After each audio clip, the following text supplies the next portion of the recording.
Hi everyone. Happy, I'm not sure what day it is, but it's December 15th and we're here. We have a special session today. We have a special panel. We actually had quite a few people registered for the session. I think we got like 55 people that registered. So we're going to give some time for people to find us. If it's your first time, or maybe you're viewing it later on Facebook, or on YouTube. This is the Helping Travel Agents Helping Each Other Facebook group, YouTube channel. If you haven't liked or registered or subscribed to our YouTube channel, just make sure to do it. So you'll be able to get notifications of everything that we put in. So I'd like to introduce our panel. We actually have a really interesting lineup today, and we'll start with Effie. Hi, Effie. Hey, everyone. How are you? Hey, Effie is coming from Florida, right? The Orlando area? Yep, Orlando. It's warm out today. Nice. Well, it's about the snow here in North Jersey, so good for you. Another one from Florida. We have Stephen Gould. Hey, everyone. How are you guys doing today? Hey, Stephen. Good. Good. So are you in Florida now, or are you? I am. Yeah, I'm still over here in Florida. I figure with everything else kind of going on lockdown up north, it's better to stay down here where it's warm and we can kind of still get out a little bit here and there. Awesome. And we have another member. Sorry. Hi. April. Hi, April. Hey, how are you? April, where are you based? North Carolina. Charlotte. Carolina. Okay, so a little bit colder there, but yeah, not as good. Are you guys going to get any snow, or? Not that I'm aware of. We typically just get ice. Fun for you. Once a year for a day. So if you guys are online, I see a lot of people. So Susan and Fior and Kim, Michelle. Oh, April is also writing on the chat as well. I am. Yeah, I have it going on my phone. And hey, Gabriella and Pauline and oh yeah, we have quite a few people. Mike, awesome. So the reason for the panel, and it's a really, really interactive panel session. So it's all up to you guys that are live on the session to ask questions and actually direct us. You'll hear a little bit about the agents, the agency owners, some of the products that they're actually evolved and they're doing for 2021, or, you'll have the option to connect with them later if you guys want to, but it's really up to you guys with the questions. We'll have our spiel and we'll talk a little bit about what we do, but we really want to know what you guys want to know, so we'll be able to help you. Effie, let's start with you. Tell us a little bit about your business in general, and then what have you adjusted, or if you've adjusted anything for 2021?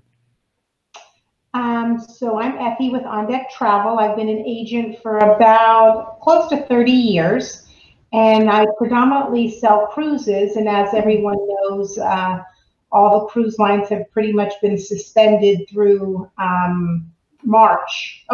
through February. So my expectation is I don't think they're going to start until April. So I kind of was waiting it out to see, what would make more sense. And so I've now pivoted a little bit to all-inclusive. So I'm noticing that my cruise clients are even asking for all-inclusive. So I've kind of pivoted in that direction, my marketing. Because with On Deck Travel, with the name, of course, it comes with the, stigma that all I do is cruises. But, I'm trying to let my customers know that I do a lot more than just cruises. Yeah, I want to say in general, and probably for others on the session as well, it's a little too late right now, but when you pick a name like, cruises or On Deck Travel or something that deals with, or Disney or something, people tend to think that that's the only thing that you do. So you do have to educate them and let them know, maybe make some more, emails or posts, letting them know that you're doing other things, not just Disney, not just cruises, not just Mexico. I remember a time when I was on the Norwegian Cruise Line Advisory Board, so I used to advertise a lot of Norwegian. Someone booked a Royal Caribbean on his own, and he said, "Oh, I didn't even know you book Royal. All of your posts are just Norwegian." So you would think that they know, but people don't know.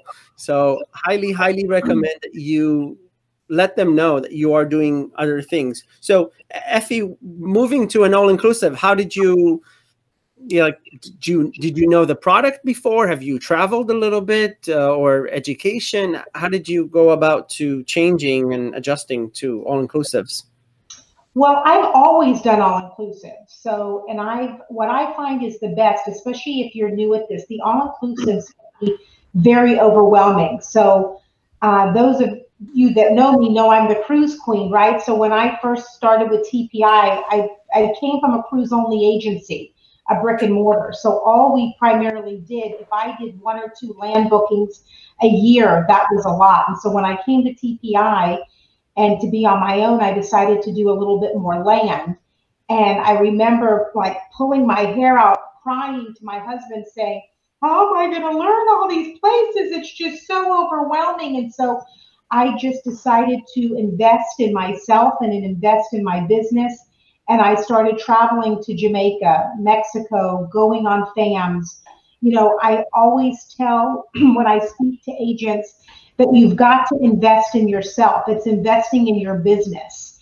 And, you know, I know, you know, sometimes people don't think to take out a loan, right? And I'm not encouraging you to take out a loan, but I'm encouraging you that you've got to see the destinations. You've got to go see the properties.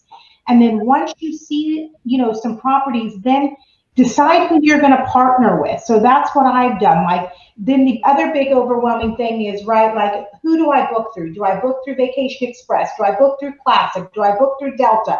Do I book through VAX? Like, where do I book through? And that's a challenge, right? And that was a challenge for me.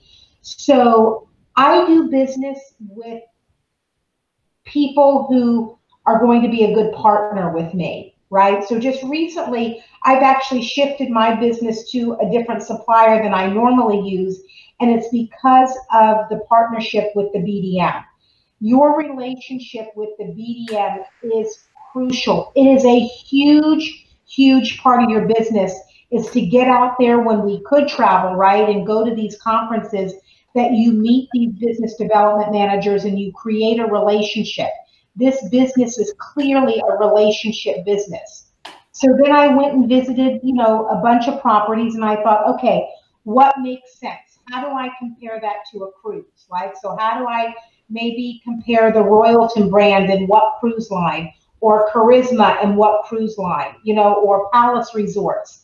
And then what I did, and what I think is a great idea, is then you say, you know, here are the properties I'm going to sell. So I sell Charisma, I sell Royalton, I sell AM Resorts. That's where I push my business, because the customer wants to know what's the best option for them, and they're looking at you as the travel advisor to place them in the best place that you know they're going to have the best vacation. So, you know, that's our job. So I think that's the best way to go about it, is to get there, see the property, see what they feel like, right? I always say, I know it sounds kind of weird, but when I sell cruises, it's like a cruise ship is like a pair of shoes. You put them on, you're like, ooh, this is nice. You know what I mean? This feels really good. These really look good on me. And I think it's the same when you walk into a resort or you walk onto a cruise ship, you go, oh, this is an Effie place. Like, Effie's going to be happy here. So it's the same thing. Mary's going to be happy, or Laura's going to be happy here, because I know what she likes. I know how she likes to travel. I know what kind of cruise ship she goes on. So the last family we were on in September, the BDM, she was saying, because cruise ships have been suspended and you're going to see a lot of shift in that business, she, on the bus ride, she would say, okay, well, what is this hotel compared to on a cruise? And everybody was shouting that out. So I think that's, you know, definitely the direction to go in. And that's what I've done. Right. I think we did an all-inclusive session last month or so, and we talked about maybe transitioning or converting cruise clients to all-inclusive clients. So if, again, we have that session, you guys can go, again, search on our YouTube channel and you can find it. But I do agree in general that you have to invest time in yourself, in education, seeing the destination firsthand. And of course, we'll get into like the next segment, which is marketing, because that's also a really, really important part and an investment on your part. You know, could be low cost, could be, you know, you can go as high as you want. But we have a question. So the question from Linda Lopez asked, it's actually to April. So you saw the question, April. Could you say the question and your answer, and we'll take it from there. Sure. So to address the question, I use more designer software like InDesign, Photoshop, but you can easily do something like that in Canva, and it's free. So, you know, use mine as kind of a guide, design guide, and design your own. I probably, well, before COVID, I would go in and do several a week, where I would just go into like Pleasant Holidays or Journeys or Classic Vacations and do sort of a mock vacation. And it doesn't have to be an all-inclusive. It can be anything where you select a hotel, select transfer, select air from your home city. I have also done several where I have done multiple major airports across the country, just different pricing. And then I base it on per couple. So I put the price there. And then, of course, I post it on social media, Instagram, as well as Facebook. And I had a couple, you know, bites off of it. So it's a really great little marketing tool to do, just show people what they can get for the price. Right. So with, let me just do this. So with Canva, I mean, most of what I do, these you know, the backgrounds that you see, all the cover pages, stuff like that, it's really simple. I just play with it a little bit. I don't see myself as a graphic designer or anything, but it's really easy. You can get the pro version, but even on the free one, you just upload a few pictures. They have some templates. You just play with it, add some nice color, some text to it, and that's it. It's really nice. Post it. Instagram, Twitter, Facebook, LinkedIn, whatever you find beneficial to you. Put it in MailChimp, or, you know, there's tons of programs for email. Constant Contact. Yeah. Weber. Yeah, we use the Emma. What's the name for Emma? I forgot the one that TPI uses. The Monarch. That's Emma. Yeah. So there's tons of programs out there where you can just send it out. So we talked a little bit about, you know, education. We talked about marketing. We haven't really touched on education. And Stephen, that's where you kind of come into, right? You have like a program right now that you started with education, right? Yeah, definitely. So basically, throughout COVID, one of the biggest things is you're hearing everybody talk about pivoting your business and kind of finding that new direction. And I've always told people that I'm not looking to pivot my business. I'm not looking to go in a 90-degree direction to a different way. I tell everybody what I'm trying to do is adapt. I'm trying to recreate my business for Gould's Travel in a direction that's going to benefit both myself and my agents. And by doing that, it really comes down to education and training. Anybody who's an independent contractor, if you have a team or if you're on a team or anything like that, it really is a little bit of a gray area and a fine line of how much training you can offer. But like Effie said, everything is really centered around business development. It's about finding your BDMs. It's about the proper education modules. And I've been working with the Travel Advisor Resource Center since earlier this year, and we're putting together a whole certification program and other training modules for agency owners that are looking to kind of take their business to the next level. But for me, it really has given me that point where I'm able to step back a little bit from working on my business throughout all of basically the last 10 years and being the top producing travel agent over there, and being able to finally step up as the agency owner and really take care of my team and motivate them and cultivate the culture within the industry and within my agency specifically, to be able to train them and educate them, kind of like what Effie mentioned also about going from the cruises to the all-inclusives and what is one niche versus another and how to segment your market and target the right clientele. And honestly, I've been working a lot with April as well, because she's amazing when it comes to marketing and branding too. So really, I love the fact that you put this all together, Roy. I think you guys, we've got a really good panel on here too. So you actually started selling less, or not even selling, maybe to like a select few, and then the rest invest time in developing your brand, maybe getting more agents or training them. Absolutely. So it's kind of all encompassing, everything that you just said. A lot of people have kind of asked me why I'm crazy enough to bring on new advisors right now. And I tell everybody that the people that are trying to get into this industry right now are not jaded by what we just went through over the last 12 months. They have that spark, they have that fire, and they're ready to hit the ground running and come into an industry that they know hits every single industry in the entire world and kind of keeps the world moving. So it really is the time to really bring on that new blood that is looking to get into the industry. A lot of people, unfortunately, are out of business right now or out of jobs, and they're looking to kind of take that next step and find out what to do with their lives. And so right now they're able to come into the industry and get the proper training and development. Unfortunately, right now there is no true gatekeeping in our industry. Anybody can sign up overnight and become a travel advisor. I think right now it is about educating and making career travel professionals from this point moving forward.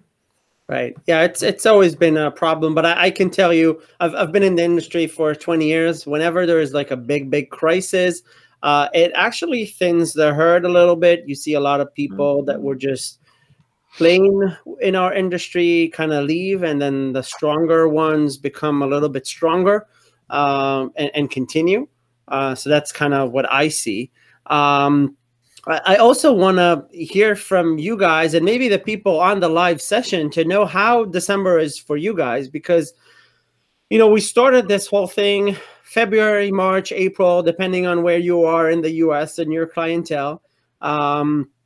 But it's been quiet. We've done a lot of things, but it's been quiet. But December, although the numbers are at the highest point, people are talking about, you know, the vaccine just hit, and people are kind of seeing the light at the end of the tunnel, or COVID fatigue, you know, quarantine fatigue. I don't know what it is, but we've been booking quite a lot of reservations, and mostly all-inclusives during the months of December. So I would love to hear from the people on the live session, and of course from you guys. Effie, how is it? Are you making any bookings in December of 2020? Yes, this has been a great, what are we on the 15th? And I think I've closed 17 deals for the month. Yay, because I only sold 15 the whole November.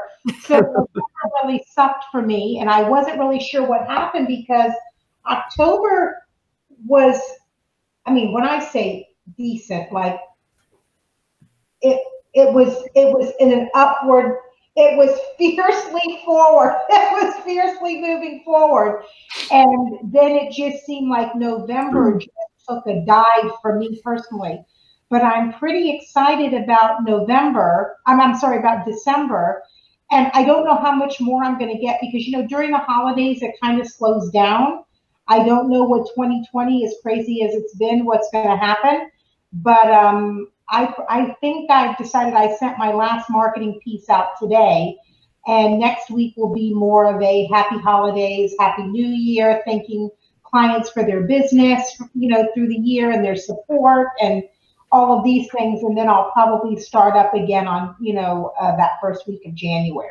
Nice. And I'm seeing Linda is saying that she booked 4 trips to with Globus, and there's March and end of November. I'm assuming next year November. Awesome. And Sandra is saying December has been great. Lots of all-inclusives, 2022 cruises. So I'm really hoping that things are actually picking up, and people are, you know, more talking about traveling or thinking about traveling. Stephen, how has it been for you and your team?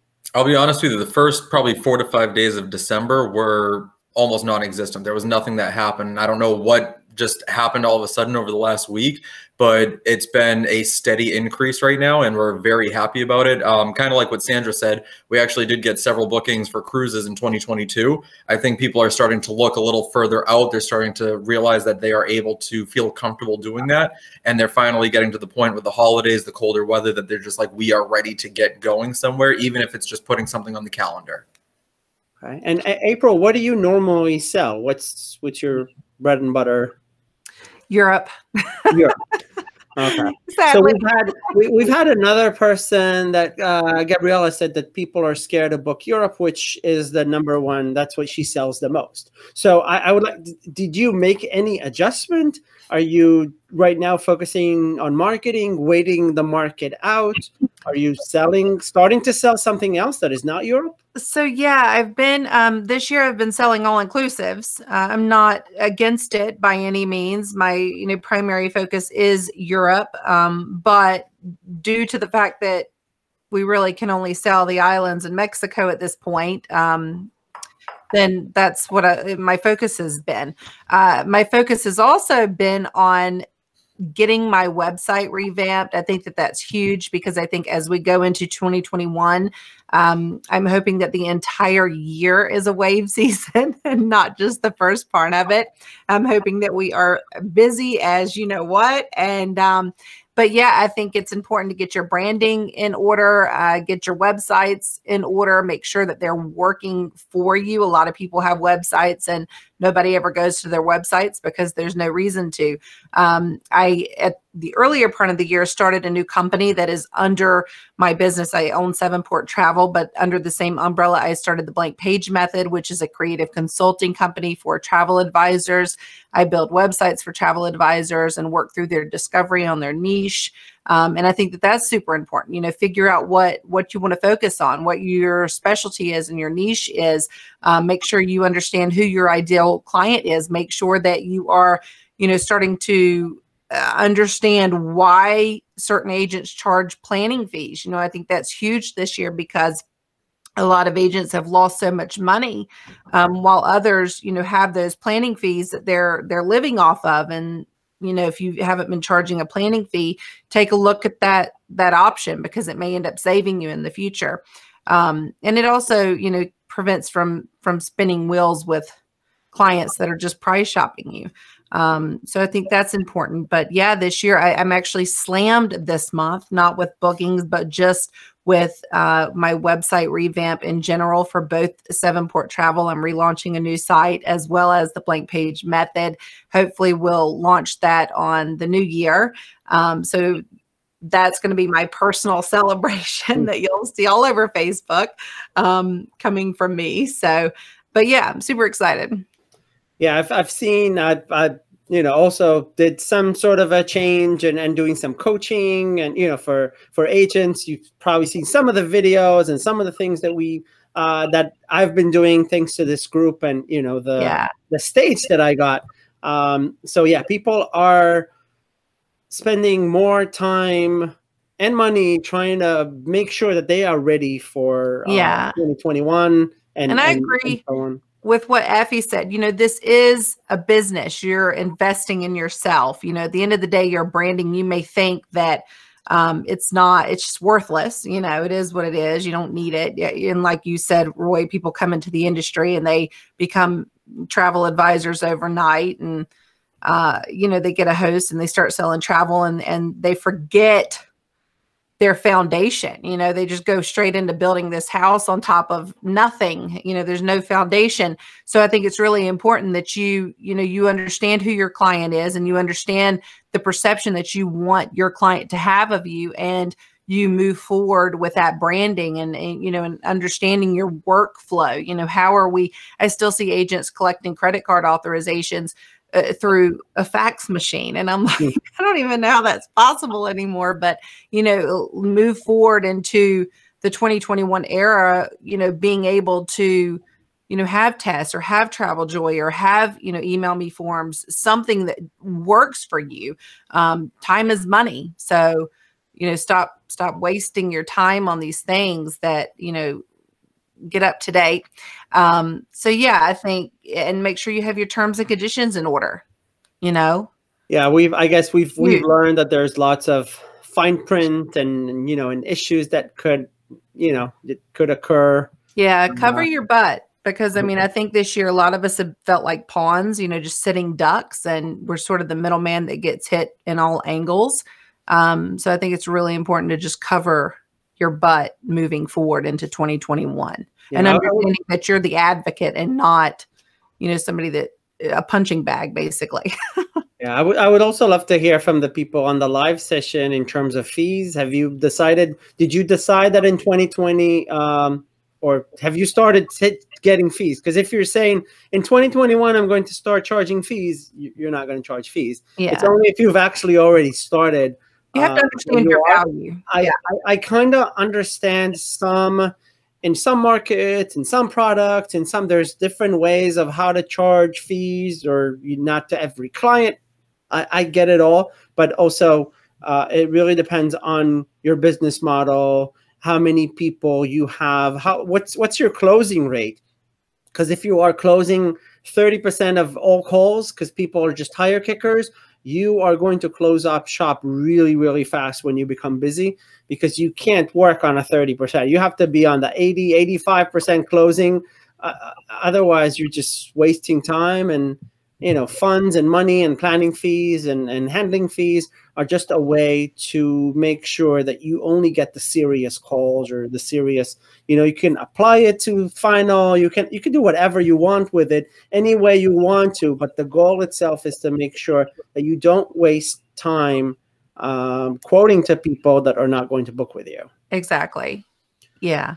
It's about keeping people serious, and there are many different ways to charge fees, whether you bounce it back onto their deposit, or it's non-refundable and you do it as a tier based upon the location that they plan on traveling, or if you do a set rate. I do a set rate, but I know plenty of agents. I mean, I know one that charges, if you're going on a 7-day vacation, she charges $150 per day. So you times that by 7, and that's your non-refundable planning fee right there. And you could live on that, for the year, if you did that with every client. I don't think I have clients that I can charge. No, I don't. I wish $1,000 planning fee for a 1 week vacation. But yeah, and I know somebody that does 1,500 non-refundable planning fees, and they're out there and they're doing it and they're killing it.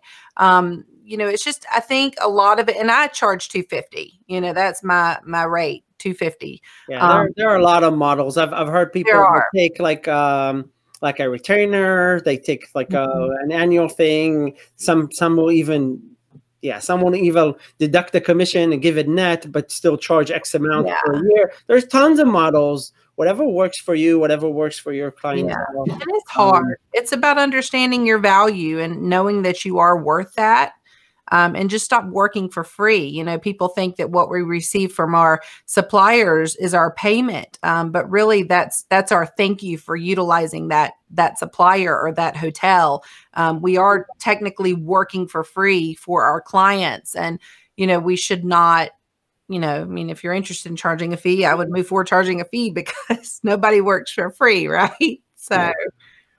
And actually, a funny thing on that I know a lot of people don't really know about is that. For us, when we do charge our fee, we actually incorporate that as part of our insurance package, because when you are purchasing travel protection, which I'm hoping everybody is at this point moving forward, make sure you're adding your fee as one of the components in that insurance, because your client is able to claim that down the road if it comes down to it. But it is actually a payment that they are making that honestly you can incorporate that way, so it kind of protects them and protects you on both ends. Right. Yeah. Add it to the cost, and they can get a refund for it, and you still, as a supplier for that specific product, get to keep it. In addition to if that policy also covers your commission protection, so you can double dip even if the booking is canceled. You just need to find the right procedure, the right workflow. So I'm happy to see a lot of agents here posting that they have lots of bookings. Someone mentioned that she has 29 cabins on one transatlantic in 2022. So I'm really happy to hear and see, and hopefully we can kind of like encourage and be hopeful to other agents that have been, because as Effie said, I mean, I've celebrated every booking. I have 4 bookings traveling next week for a specific hotel. We normally have over Christmas over 100 families away. So right now, we have 1, we have 2, we have 10. It's really, really low, but we are celebrating each and every one of them and trying to give them a way to feel that they're special. Not that clients are not special, but when you're dealing with 100 families that are going all together, you can't touch each and every booking all the time. So right now, just continue developing that relationship, and again, see what works for you. Terry said that she likes the idea. I'm not sure which one, because there is like a 30-second delay. So I'm not sure what we were talking about 30 seconds ago. But Terry, I'm glad you like the idea. We talked about a lot. So I wanted to know a little bit about how it's like the year for you. Did you guys take PPP? Did you take unemployment? Did you file for forgiveness? Are you planning on, because there's another PPP coming, hopefully. Effie, what did you do? Well, one thing I wanted to thank you, Roy, because if my husband heard, well, Roy said one more time, but in reality, Roy, I mean, you were so helpful during that time. And yes, I took the PPP. I had got the SBA. I got Florida had, Seminole County had what was called the Seminole County CARES Act. I got that. I did unemployment. I did it all. But what I did find out, guys, is, what we're all saying, Stephen, April, myself, and Roy, is, so many agents get into this business that I see as well, and they get into it as a hobby, right? And they don't see it as a business. And what I love about Jen Lee is that she has promoted that we are business entrepreneurs. We own our own businesses. And what happened is when this shit hit the fan, and these plans to help you came out, these, PPP, SBA, you needed to show profit and loss statements. You have to show your 1099s. You have to prove that you owned a business. And so many agents did not take advantage of it, A, because they were confused, and B, because they didn't have the backing they needed. And I just talked to a guy the other day that's an acquaintance of mine who's an insurance guy. And he said, well, did you have all this stuff? And I go, well, yeah, I run a business. And so do you. And he said, well, I don't pay myself that way, and I don't do this. Guys, if you've learned anything through this pandemic, is that you need to get your shit together and start running your business and getting everything in order, so you can qualify for these things if this would ever happen again. It was important, and I was so blessed that I was able to get everything that they gave to help small businesses. Yeah, and I hope you guys are planning, because again, as I've mentioned, there is going to be another PPP, and for that, you probably, I would recommend you guys start by seeing how much you made each and every month during 2020. Even go back to 2019, compare it, because it looks like what they're going to do is you'll have to show that you're making less. You're making less than 25. No, there is a 25% decrease in gross revenue, which is probably not going to be a problem with the travel industry to qualify for the second PPP. But just make sure that you have all the documents, whether it's QuickBooks, or if you haven't reached the QuickBook level, maybe even Excel spreadsheets, get the reports, get everything ready. I remember, again, when we started the whole thing in March, April, and when people started getting the PPPs and, all the videos and sessions, I know I helped get tens of thousands of dollars to people, and I was so happy. You did. I have to say, Roy, you were a blessing to many people. Yeah, I'm glad that was helpful. Again, we have something in our county again that we're doing. Just utilize each and every one of these programs because it's free money. I got $20,000 out of the PPP program, plus, and it's all forgiven.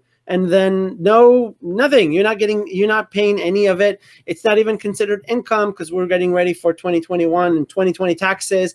It's not income. you could still, as a self-employed, you still deduct the expenses.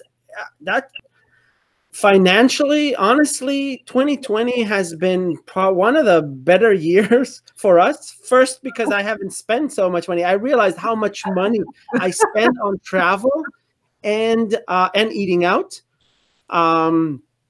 So that was like, I didn't realize that the refunds that we started getting, I had like a $25,000 credit on the credit cards, and I was leaving off of that credit card minus the credit for months and months. It's just, yeah. So again, utilize it, make sure, reach out, either a CPA, ask here in the group. We're not CPAs or anything. We can advise and, give you some recommendations, but, consult a tax professional or something. Stephen, what did you take advantage any of these programs? So I'm going to be very blunt and honest with you guys. When COVID hit in March, I'd been open for, like I said, 10 years with my agency. I'd been the top producer. My ego kicked in. And when everybody was taking the PPP and the EIDL and I kept seeing it happen, I waited all the way until about June. And I was like, you know what? I'm going to wait for travel to open back up. It's going to come back. I don't want to touch any of these programs because I don't know what's going to happen with the government as far as what they're going to require, how it's going to end up and all that kind of stuff. And then I finally sat down and I said, you know what? My business has absolutely tanked. I'm getting hit with commission recalls. My business is basically wiped out at this point, and I can no longer sustain myself the way it is. So I ended up applying for the PPP and the EIDL. I believe it was July or August finally when I did. And thankfully I was awarded both of them, and it really saved my entire butt through this rest of the year. And I'm very thankful that it's going to maintain through a good part of next year as well, because like you said as well, I have actually gotten rid of my storefront. I've gotten rid of a big part of my overhead that I had through my agency and everything. And it really was a hard decision starting out at first. And then I realized, you know what, I can set everything up virtually. I can go back to our old roots, how we kind of started. And it's been great for us. So it really has changed the entire dynamic of my agency. Also, like Effie said, it kind of caused me or forced me to take that step back and start working a little bit more on my business and setting things up right. I didn't use QuickBooks. I was using Excel spreadsheets. I didn't have a CRM for 10 years. I was kind of bouncing around using several different ones. And now I'm finally able and happy to say that kind of putting pause on worrying about all the client minutia that I was dealing with, I was able to really set myself up. So when it's time to submit for the forgiveness and all that, I'll have all my ducks in a row. I know where all the documentation is. I know every dollar that I've spent through this year that I didn't know what the heck I did last year. I kind of just pulled my receipts when it was tax time and just played that game, unfortunately. So like you said, it's a very unfortunate thing that COVID happened, but it did help me with my business overall. Right. And I can tell you guys, some people have asked about forgiveness of the PPP. If you've taken less than $50,000, which based on what I know, it's most of the people in the group, and you're self-employed, that's the progress itself is the process is really automatic. You don't, I would still have all the stuff that you maybe used and paid, but it's not necessary. I've done it. It's automatic. I've received confirmation less than a week, like 4 days, and you get it. I wanted to wait. My CPA said, just go click the link and do it. I did it. It's really fast. And so I will say, I actually got mine through Bank of America, and Bank of America has sent an email and everything. They said if you've started it, you can continue it with what it is, but they're coming out with a new form. And if you want to wait, they say it's going to be a lot quicker once that form is created. So I'm kind of just waiting for the email to come through with Bank of America. Yeah, it's really, the process itself is going to, first of all, there's no rush to fill forgiveness, because you're still not, you don't need to make any payments towards that loan. I think they said 10 months from when you were supposed to start paying, which was 6 months. You probably have about a year from now to actually start paying it if you really need to. So take your time. They'll make more adjustments. They'll make more changes. Don't worry about it so much right now. But again, if you've taken less than $50,000, it's should be a breeze. April, did you take advantage of any of these programs? Yes. I did. I'm sort of like Steven. We're very similar. I was in denial, and I'm like, surely to God, you know, they're going to open up Europe again. They're going to open everything up. You know, we're not going to be shut down for more than a month. And I did not. I actually filed for PUA, I think like a week before the deadline. And then I ended up getting approved in September. So I waited a long time. And same thing, you know, as Steven, all the bookings obviously canceled. I had at least 5 couples going to Italy alone just in April, and everything just canceled. So I held on. And then I'm like, you know what? I see everybody's filing for everything. And I'm like, how do I do this? And got some pointers from a few other travel advisors, and I just went in there and did it, and they finally approved me. And here we are. And I know you could have just like backtracked it and started from whenever. I did, yeah. So I put it in for like the beginning of COVID. Yeah, you know? Yeah, and you know, some have received the 600 plus the bare minimum that the state gives. I was able to put an appeal and to get the maximum based on, you know, the profits or sales for 2019. Yeah. So that was significant. I after and they also took that from the first week. You know, I received that time from unemployment. That was like, I don't know, I received like $20,000 from unemployment during one transfer one day. And they only do 9,999. They don't transfer more than $10,000 because I guess tax. So I received a few of them. That was like awesome, you know. And all I had to do, and you know what, it's been a rough year for us. I don't think you need to be ashamed of, you know, you pay taxes, you do a lot of stuff throughout the years, and hopefully we'll be able to sustain and, you know, build back our business. Everyone's kind of starting from point zero again from the start. Level playing field. Yeah. But, you know, I love money. You know, so if the government wants to give it to me, I guess I'll take it. Yeah, we're not doing anything. Yeah, but it was very confusing, and I don't think that the system was really made for business owners. You know, when you go in there and you're trying to apply for this, you're just like, what? It's just not set up for business owners, and it makes it very, you know, or 1099s, it makes it very confusing. Right. And, you know, if I get arrested one day, then, you know, we'll all be right there next to you, April. Don't worry. I'll be in good company, because I'm like, there's, you know, a lot of mess here that I'm not quite sure how to answer. But, you know, moving forward, I guess I'll just, you know, do what y'all do. I'll consult with y'all. Just ask Roy, send him an email. Someone asked if all the programs required repayment.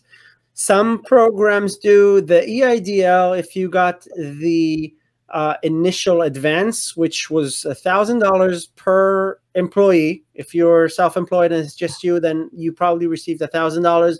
The $1,000, it's not, you don't need, it's forgivable. You don't need to. Oh, I remember how many times I said forgivable during the month of April. So it was forgivable. You didn't need to pay it back. PPP under 50,000, and let's say approved amount.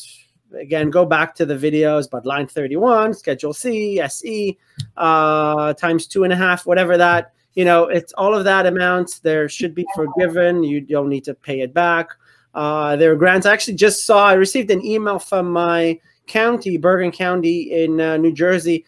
I applied for something, received the funds already. Now they decided they're doing another run without me applying again. They just sent me that they're going to send me more money. So apply, you know, just you need to, so, you know, this is my business. I do this full time. It's not a gig. It's not a something I do as a hobby. I love doing it, but it's not a hobby. And I needed to pay my mortgage, to pay childcare, to pay everything. So you don't need to feel bad, you know, or whatever. You do what you need to do for your business, for your family, and then, you know, continue on. You know, I'm not going to collect unemployment when I'm making money. But if you're not making money, and it's really hard to make money right now, you know, use the programs. Yeah.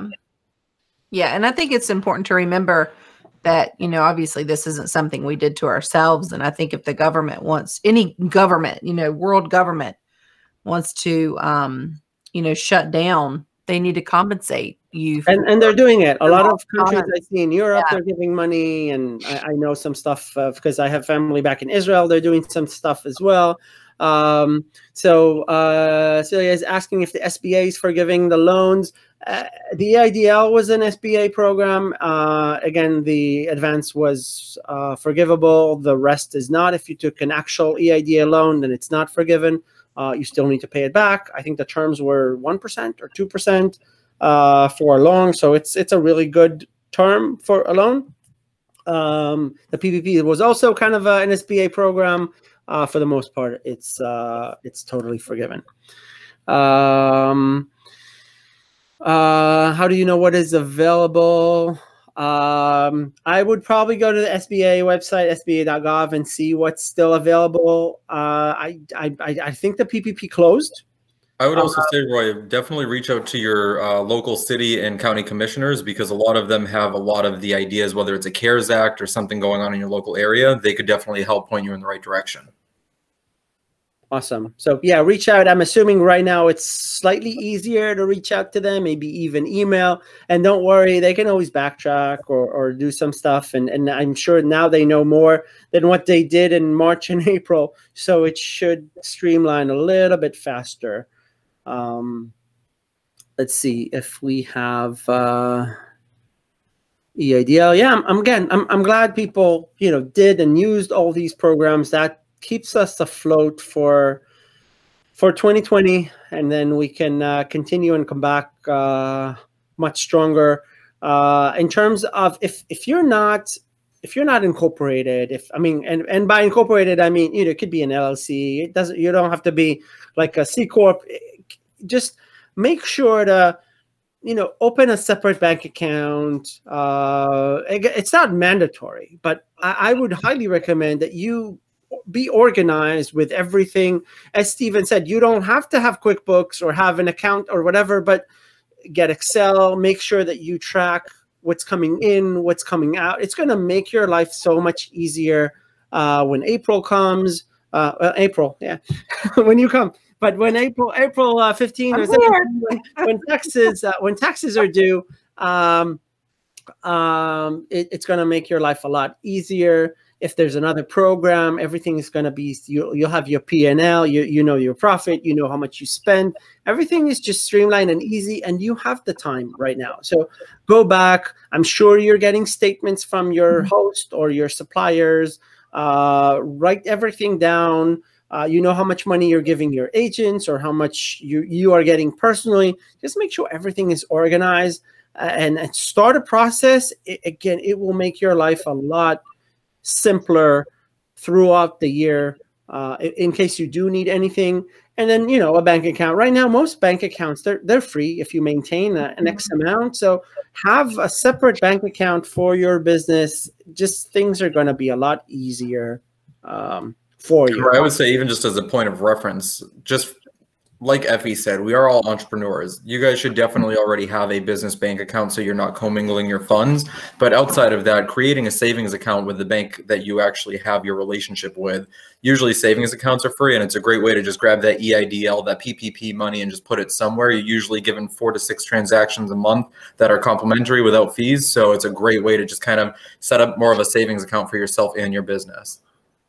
Right. There was a question. I'll answer if you guys want to answer too. My business is one of my businesses, the travel agency, is set up as an LLC. I file as self-employed, so it's easy as not. It's not as an LLC. You can file as an S corp. You can file as a C corp. It can make it as complicated as you want.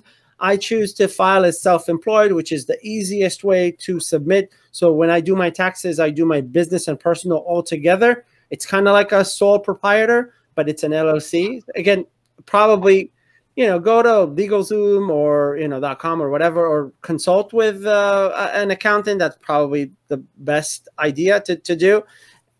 Open up a business.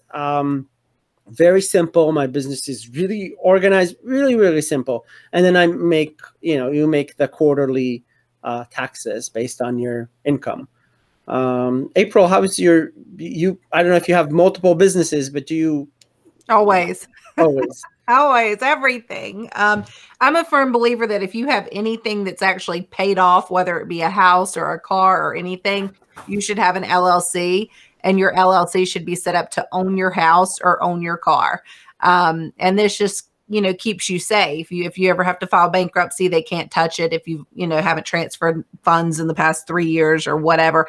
I'm very big on protecting yourself, I guess. So my Sevenport Travel is an LLC, and then, the Blank Page Method is a DBA under Sevenport Travel because it is travel related. But I've had multiple companies, property management and so forth, that have owned different things. So everything for me is separate.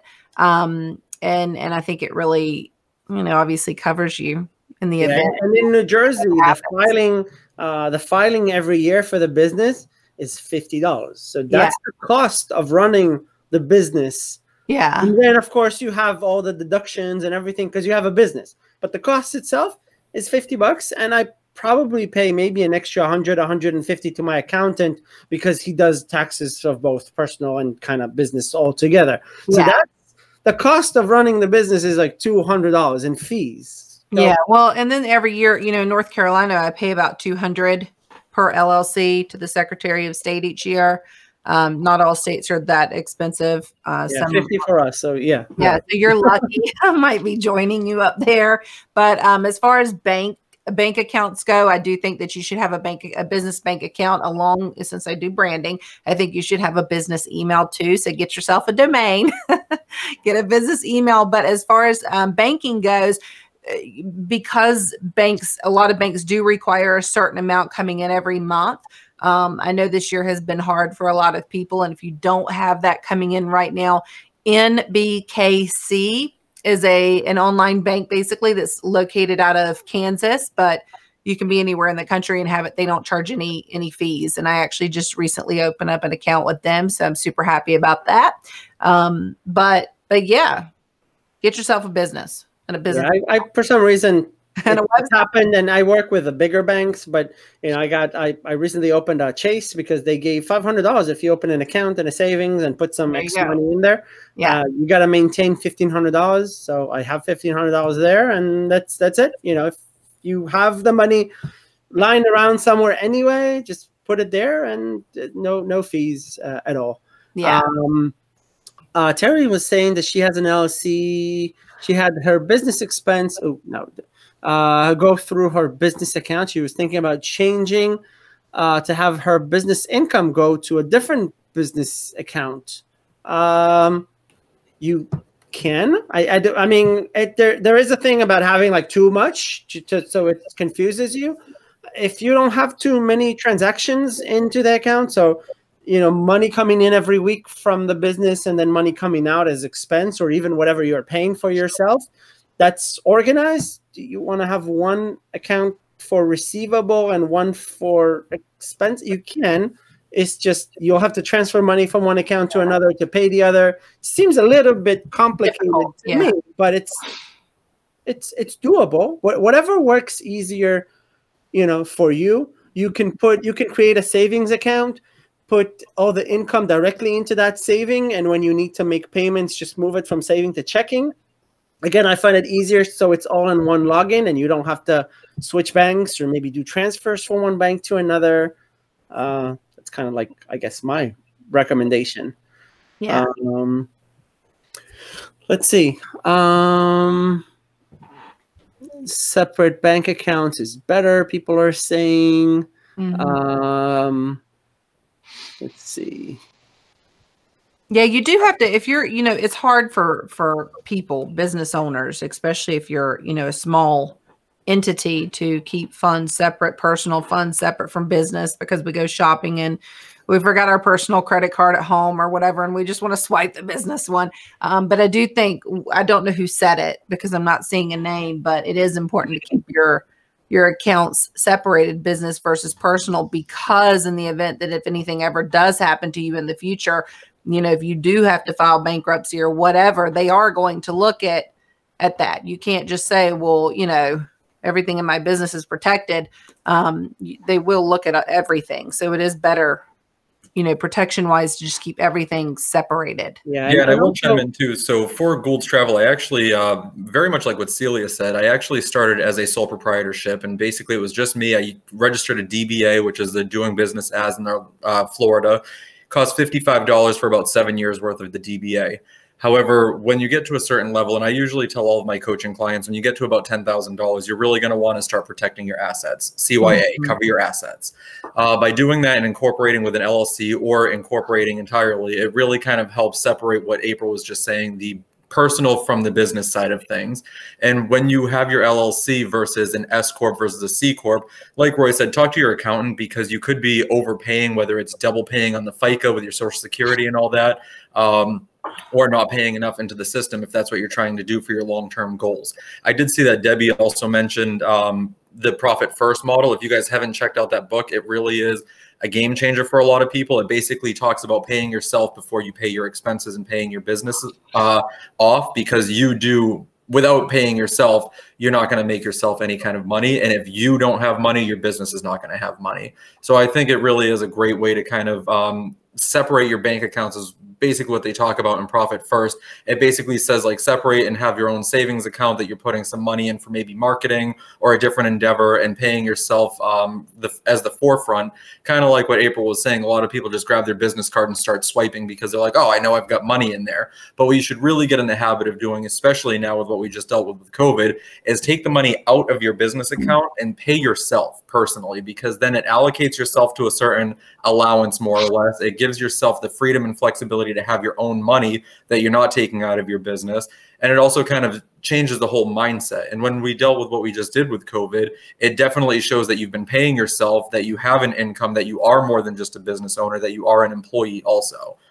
So there's really a lot of different tax ramifications and how you can set yourself up properly. But like I said, I created it as an LLC. The Travel Advisor Resource Center that we created earlier this year is an LLC, and we have them as two separate businesses because I don't want them commingling. I don't want them involved with each other, and they both have their own assets too. So something like April, where she's kind of running under one umbrella, that's excellent, and that's fine depending on the amount and the strength of each business that you're trying to create and what you're trying to do for your business goals. So again, definitely consult with both an attorney and accountant and kind of figure out what's going to be the best model for yourself and your business.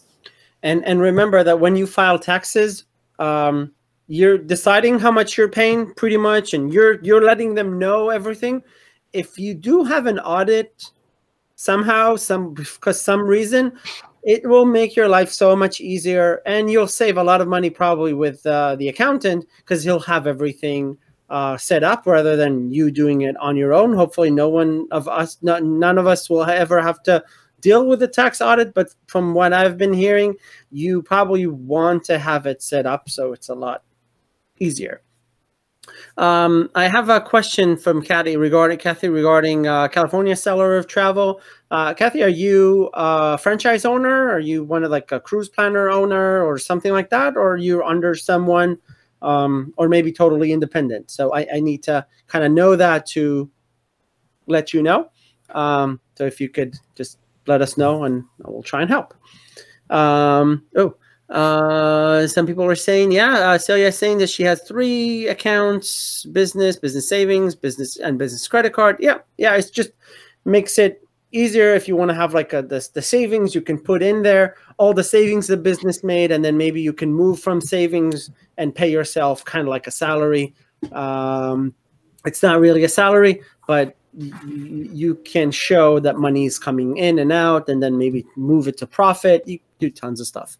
So Kathy's saying complete independent. If you're a completely independent travel agent and you work in California, if your business model, if the agency cannot sustain the $800 California Seller of Travel and the bond and whatever, I would highly recommend that you find a host that has a California Seller of Travel, and then for the most part, you won't need to pay these fees.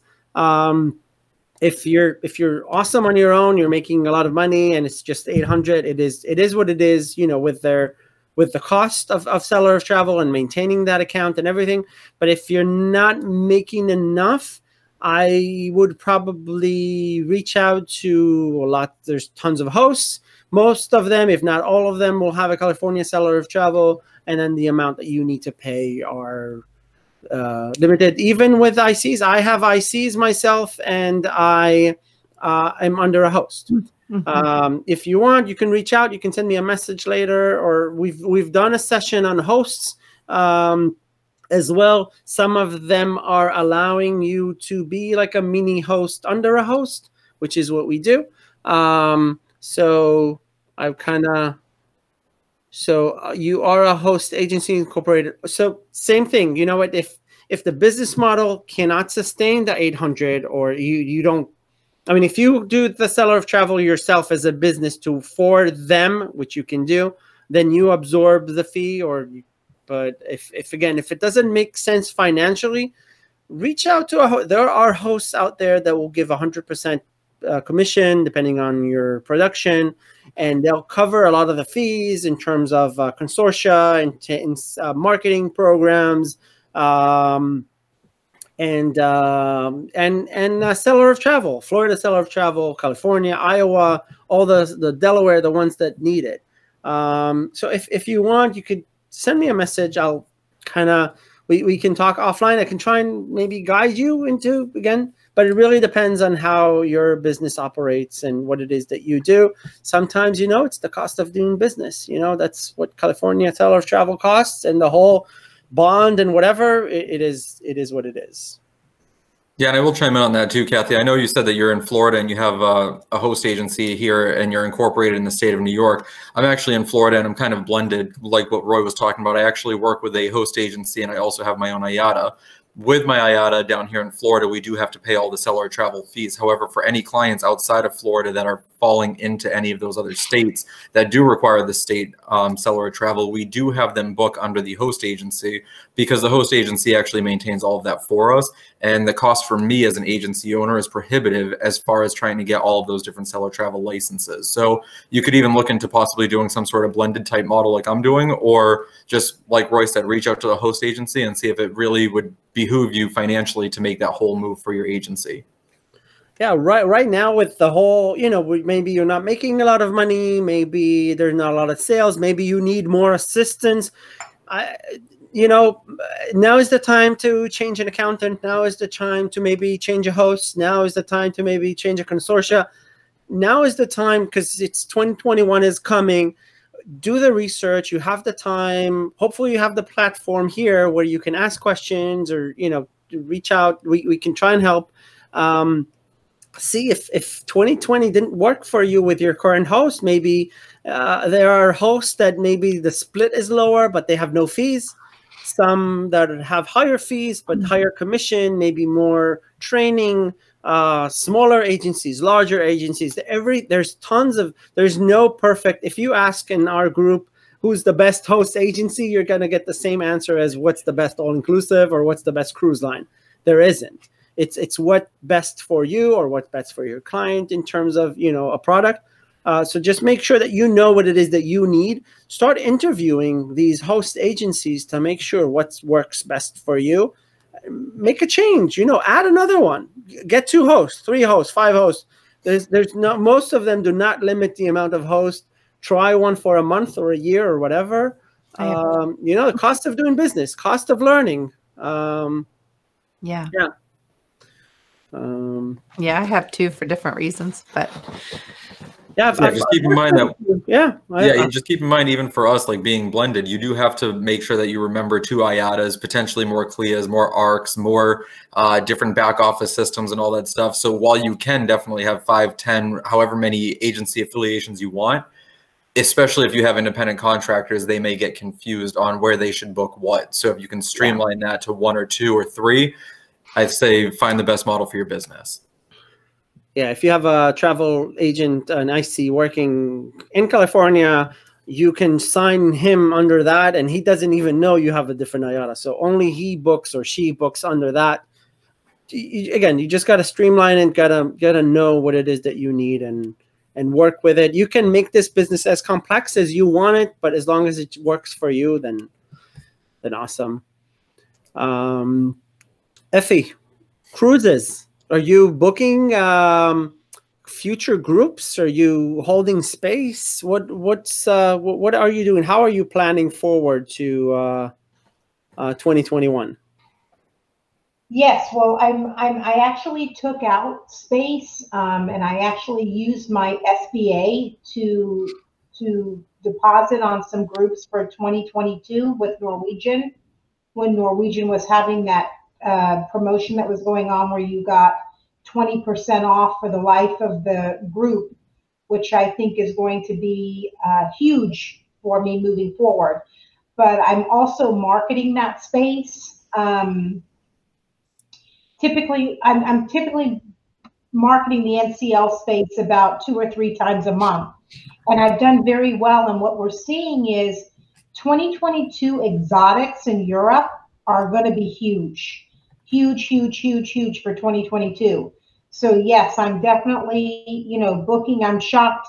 I've been through 9/11, SARS, all these things that happen in the travel business. And I've never booked this far in advance. So I'm booking even into October 2022.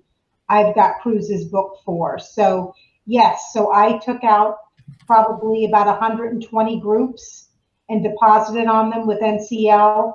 And the plan is to promote those groups. And we've been doing that, and we are seeing, bookings. So it's been good. Awesome. So yeah, now is the time. She used the money. I think it's $50 refundable deposit per cabin to make sure that, right? It's 50. I think. Yeah, 50. Yeah. There's no risk if you didn't. Yep. Yeah, I'll get my money back. We've come up with a Google Doc and we put everything in there to, make it organized so we don't let anything slip through the cracks. But I think the marketing is the biggest thing moving forward. I want to mention something. I was at lunch yesterday at the house, of course, and I was watching Barbara Corcoran was on The Real, I think, or something like that. And she said, she has all these entrepreneurs. And she said they're asking her what to do because people just aren't buying, like from the certain companies. And she says, because they asked her, what's the biggest piece of advice you would offer entrepreneurs right now?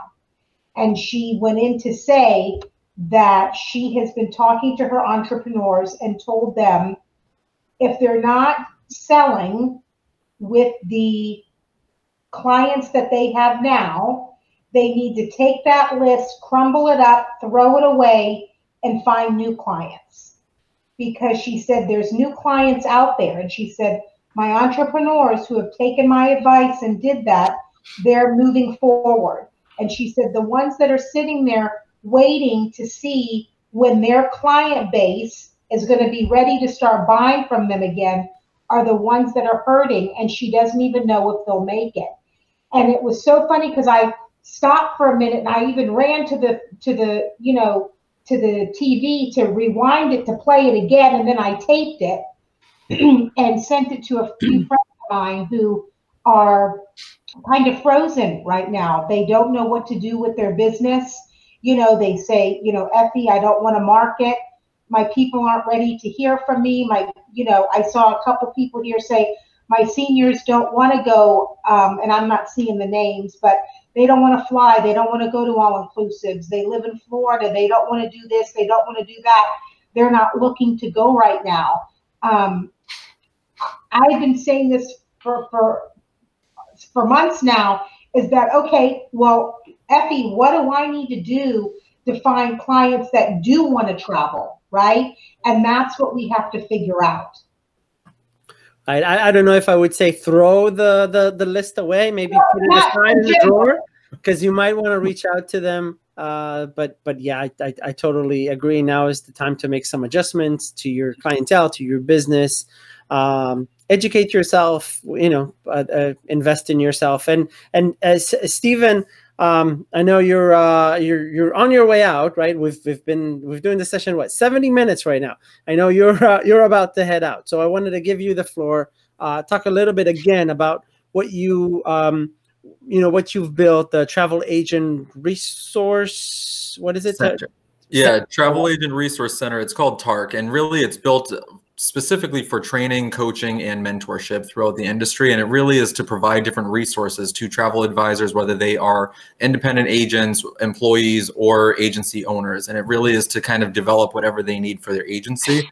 We're kind of doing a soft launch this weekend, actually. We went live with it about a month ago, and we should have several more features and resources out by next week, ready to go. So I do thank you for letting me come on here. And it really kind of everything that you talked about, just from Effie's perspective of moving your business forward, from April's perspective as far as marketing and branding and all that, it really kind of, now is the time to really refocus on your business and build your training and your education and really start teaching both yourself and future advisors as well. The other thing that I was really fortunate to take a step back from my business for is back in January, we opened a nonprofit called Engage Tourism, and it was myself and a community of local advisors here in the Tampa Bay area that kind of founded it.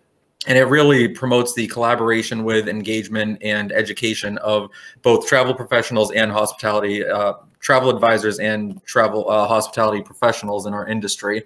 And we were just blown away by how much engagement the tourism industry really needs right now more than ever. So like I said, I do want to thank you for giving me the chance to come on here and help. Hopefully, even if it's one person, if they took something away from all of this, I think that is incredible. And I definitely look forward to working with all of you guys again. Awesome. Yeah. Thank you very much for the time. Thank you for each and every one of the panelists. We can continue if you guys have more questions or our panelists want to discuss and do so. We will continue. We just need to let Stephen go because he has life, I guess, not like the rest of us.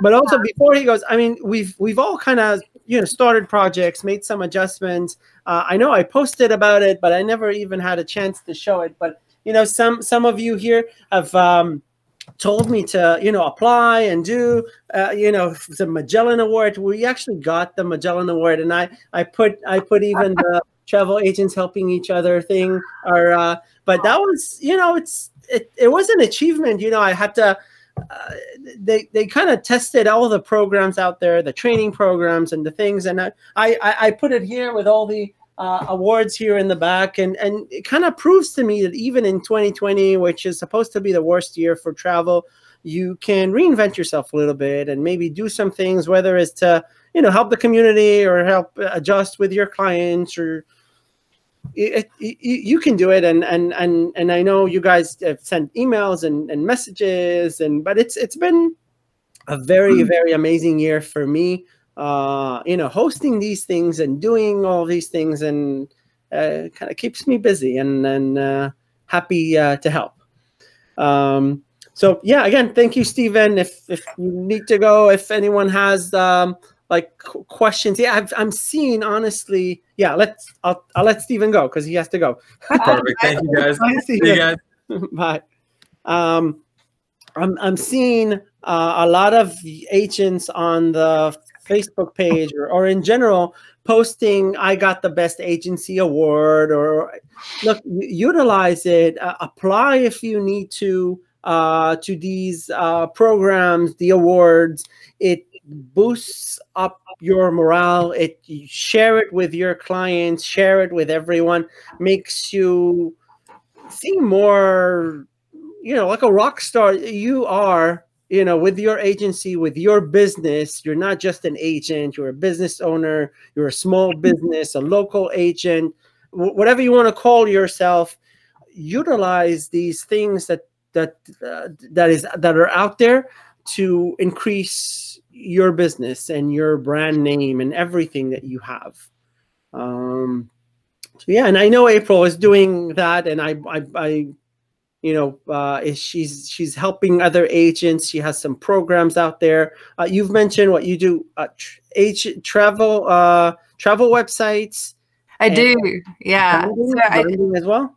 Yeah, so I'm actually hoping to launch at the first of the year, officially launch, I should say, because this is something that the blank page method is something that I created earlier this year.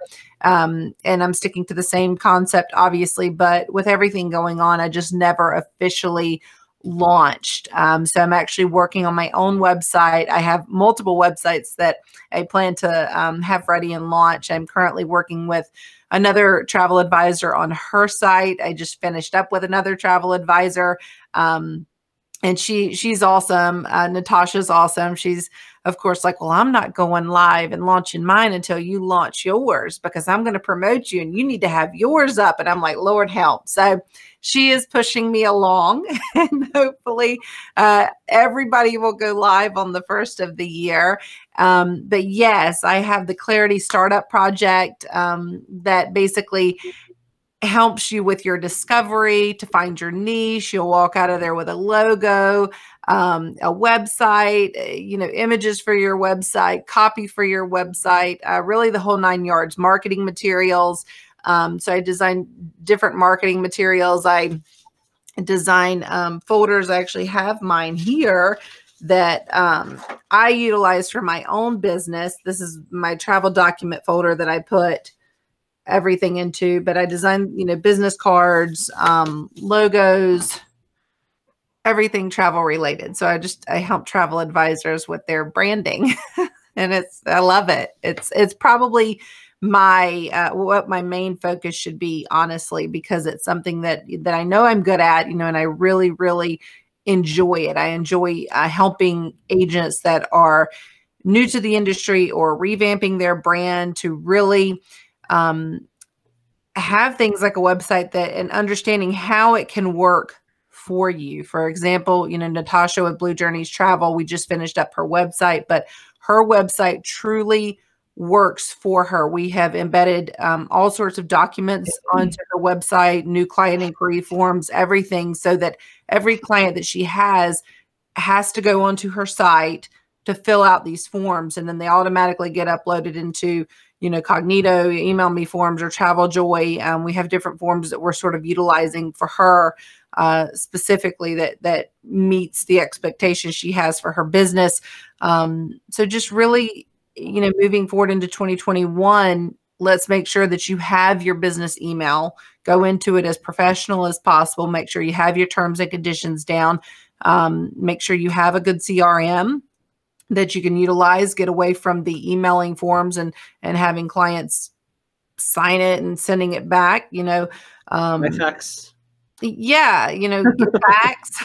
I don't even have a fax, but just get yourself, ready, because it's going to be a busy year, and you're not going to have time to fiddle around with those things. You need to be organized. You need to make sure you have programs in place, a workflow that works for you. And I'm a snob, like when it comes to visual things. So I would suggest you follow April. I don't know if it's okay, like friend request or Instagram, whatever. Yeah, that's fine. Just follow her. Some of these programs, even if they're a few $100s a month or whatever, or $1,000 a program, whatever, just think of the potential, in sales. If you sell one booking, if you sell 2 bookings, if it's going to increase your business, then that's the cost of doing business. And then that's a one-time expense, or a few times a year expense. I've worked with the coach myself a while back.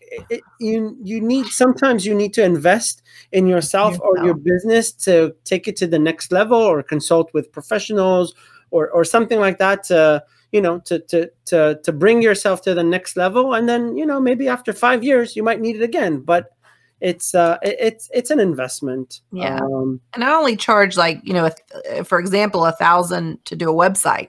Once you've paid that, I mean, that's 2 bookings. It pays for itself, right? Especially if you can figure out a way to allow it to work for you. And again, branding is about the perception that you want people to have of your business, because I see time and time again these agents that have horrendous, I hate to say it, but horrendous websites. And, I'm like, especially if you want your focus to be luxury travel, that isn't going to sell luxury vacations. You need to look professional. That would be like walking into a Louis Vuitton in sweatpants and expect to get treated the same way as somebody who walks in a suit. And it's just, you know, there's a bias to it. It's just not going to work for you that way. Yeah, and I'm sorry if I'm offending anyone, but same as, you know, if your email is an AOL account or a Yahoo or Gmail or, yeah, you know, invest $5 a month or less to have a professional email.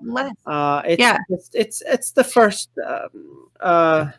your first encounter with a client. If I send them an email and it's at yahoo.com or something, they might think, is this guy going to still be in business next month or next week? Or I don't know. It doesn't look professional. I see some people with an actual beautiful website and still using a Yahoo Excite, whatever email, which is not, And it's not a big deal. I mean, you know, we especially if you're not aware of how that process works with hosting and email accounts and domains and so forth, it's truly not a big deal. It's not expensive at all. You know, it's like going to Starbucks. You know, buying a domain could be, you know, 99 cents for the first year and $11 for every year after. I mean, it's just not, it's not, there's no excuse for not having a domain. And within a domain, you really need to understand your business name. And with that, understand your niche and who your ideal client is, because that can really, your discovery process of who you are and what you sort of bring into this industry and who you want to work with sort of dictates what that business name is going to be. And that sort of dictates the domain. And then you need to see if that domain's available, because it's important to have a .com, you know, and not everything is going to be available, but having an email for your business, I mean, that's step one. And it's cheap. As Celia said, if you will run into someone that you want to do business with and their business card looks, I spoke at a few conferences and I met with agents and I took cards, and then eventually I came home and looked at the business cards. I had 6 business cards that looked identical because they all went to Vistaprint, picked option number 5, and they're all, I mean, why would I book with you? Because there's 5 that look identical. You want to be a little bit different. You do. You invest. You know, there's some higher end cards there. You know, I would spend like $1,000 on business cards. People would make fun of, but I would put pictures in the back of my own pictures or pictures even that I bought, and that was like I would give it to them. People would touch it. People would look at them and they would ask questions about it. I had people, because my business cards, they have like pictures. Yeah, in the back. Mine. They're all different with pictures. So I had people, oh, can I get 2? Can I get 4? Can I get, oh, I really want, and it's something that you talk about, and you know, they're different. They're like credit cards, and people ask, oh, what's in there? What picture is that? Where is that location? Kind of gets you in the door. You know, you want to work on that. And some of these things are really, really cheap. Some are more expensive. Yes. But it's worth it. It's really worth it. There's all sorts of things you can do. I mean, like, you know, with my business card, I chose to have, you could see the foil. Let me put you on the thing. Sorry about my nails. I bit them all off this year. Yeah. Different color, different motif, something that is a little different than all the regular Vistaprints or whatever. Yeah. And then there's gold on the edging. So there's so many that you can the thick cards. There's the thick cards with Moo or whatever, you know, all of these companies that are out there. And you invest another $200 for 1,000 business cards. Yeah.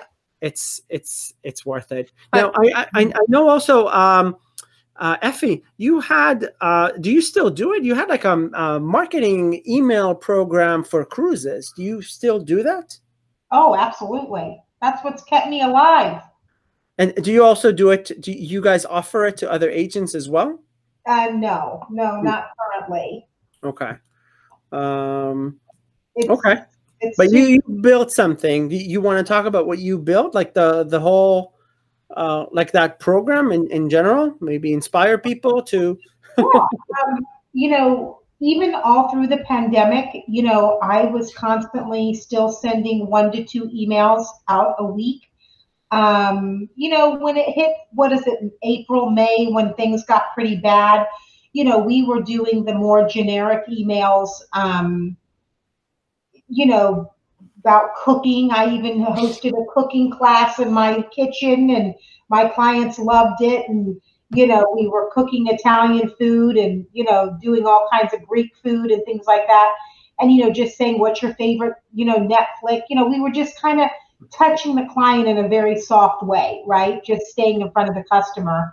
And then I can't remember when it was, maybe June. I just said, that's it. You know, I got to move forward. I've got to start making money. And we started really, you know, putting the, you know,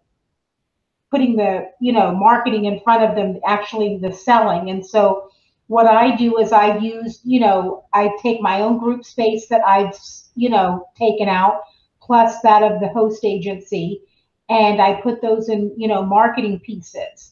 I would love to show you just so you could see, but I don't know how savvy I am. So let me see if I can do this. Hold on one second.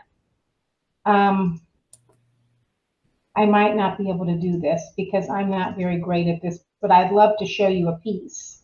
Okay. Okay, let's see, share. Do you see it?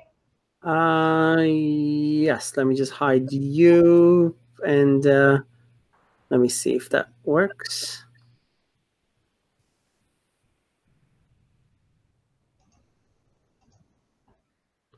Oh, See it? just one second. Let me stop this. Okay, now I can see it. Okay, so this is like a piece, and like April said, we're seeing your Facebook page. Oh, wait a minute. Why is that? Try either share the tab or share the entire computer and just move to the correct window. Okay, but this is, let's close this one because that's your Facebook. All right, so I'm going to share the screen.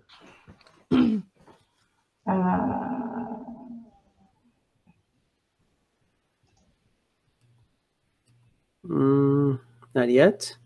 You know what? I'm wondering if I'm going to get rid of that. That's now Chris. So now let me go here. I think I know what I'm going to do. Hold on one second, guys. Sorry.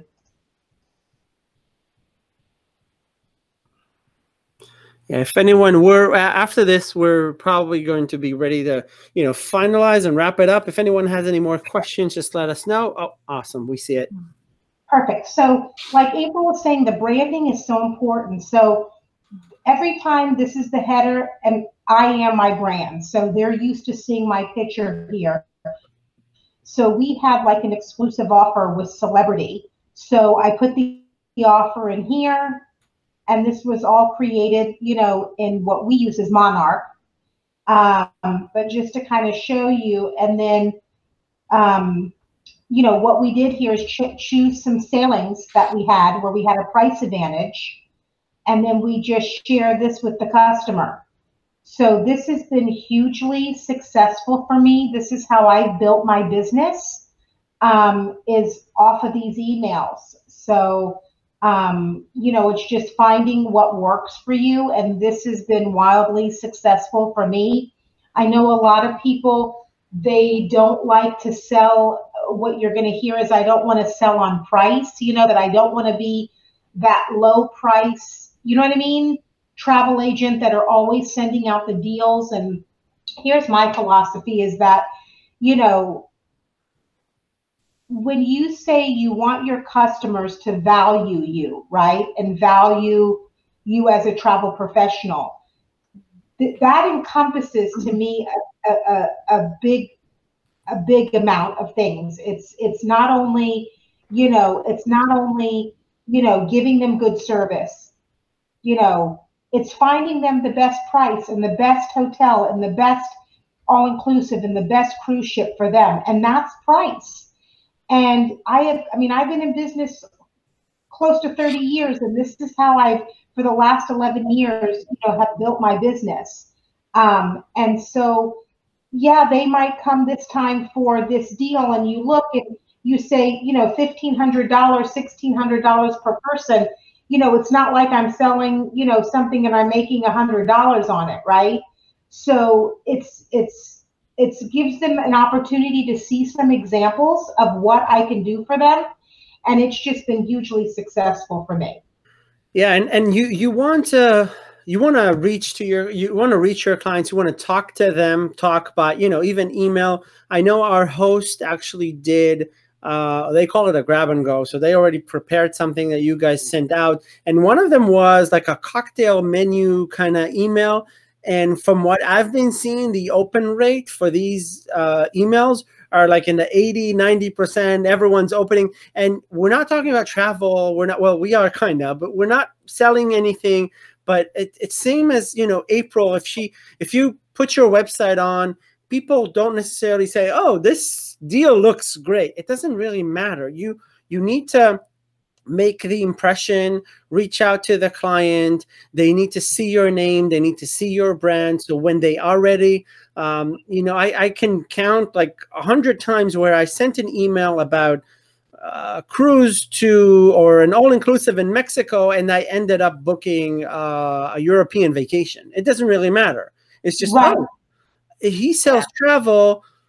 I know this is for December, but I need May somewhere else. It doesn't really matter. They are not going to purchase what you sent them. It doesn't. Yeah.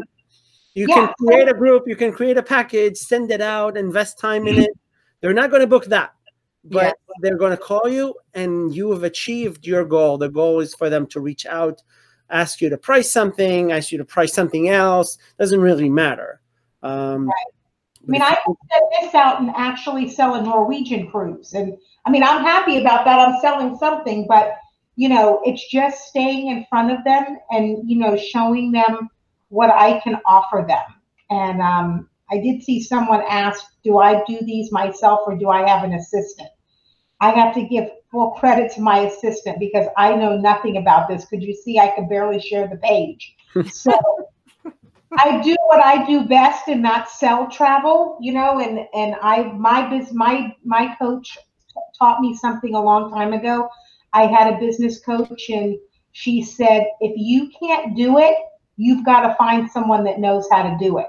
Right? So if you can't do it or you don't want to do it in your business, you've got to find someone and pay them, so you can do it. But this has been hugely successful for me, is doing that. And what's so great, guys, is with this marketing program, I build the database, because now I might send this to John Brown, right? And then he then forwards it to his friend Frank, who then says, I want to sign up to get these emails as well.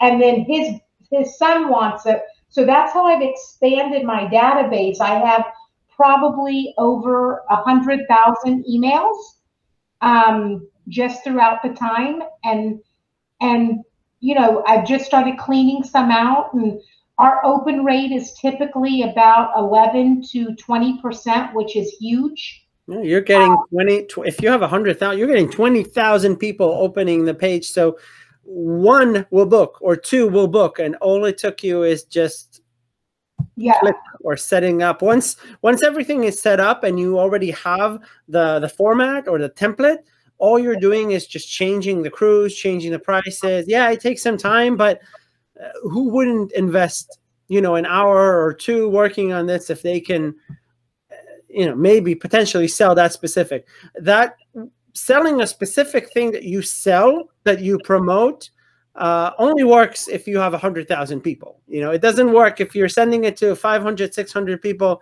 The chances of you selling it are low, but you're still reaching out to your clients.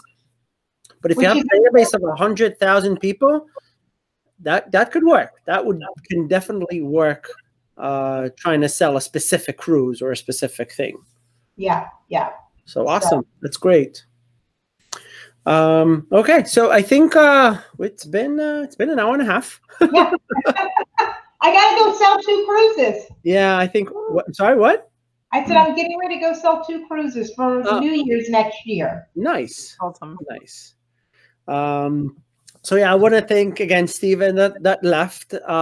Reach out to him if you want to learn a little bit about his program. I know they're doing on his other things.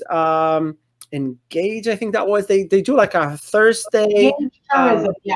Yes, they do every Thursday or every other Thursday. They do like a Zoom session with drinks. You bring your own, but it's like a nice session to just talk to other agents casually. Check out April's program. Check her the stuff that she puts online. I think your new website is not coming on until January 1st, right? Yeah, there's just a sort of a construction page up right now, but you can go to it, theblankpagemethod.com. But y'all, if you do not have a business email, just contact me, reach out. I'm not going to yell at you, but let's get that going. I'll be happy to help. Like the cheapest thing that you can do that, and a nice Again, now business cards are not a thing, but email, it's probably $50-$60 a year, and you will look professional when you're emailing people. Yeah, just Facebook me or email me. Hello at the blank page method. Hello, my email is yahoo.com. Please help me, and she will help you. Yeah, I'll help you with that. No charge, because that's important. Okay. So yeah, feel free to reach each and every one. We'll try and do maybe another session towards the end of the year. I was thinking, I don't know, some of you, I did like a giveaway because I did a few videos for selling all inclusives. So I did like a few giveaways for people who attended. I think I'll do another session towards the end of the year. And everyone's going to attend, or pretty much every one of the people that are on this group and helped this year. I'm going to give it away. It was like a 60-minute video of selling all inclusive to Mexico. People that I gave it to said that it helped them. So I hope it will help you guys as well. I'll try and see the best way that I can just make it public for people for a short time.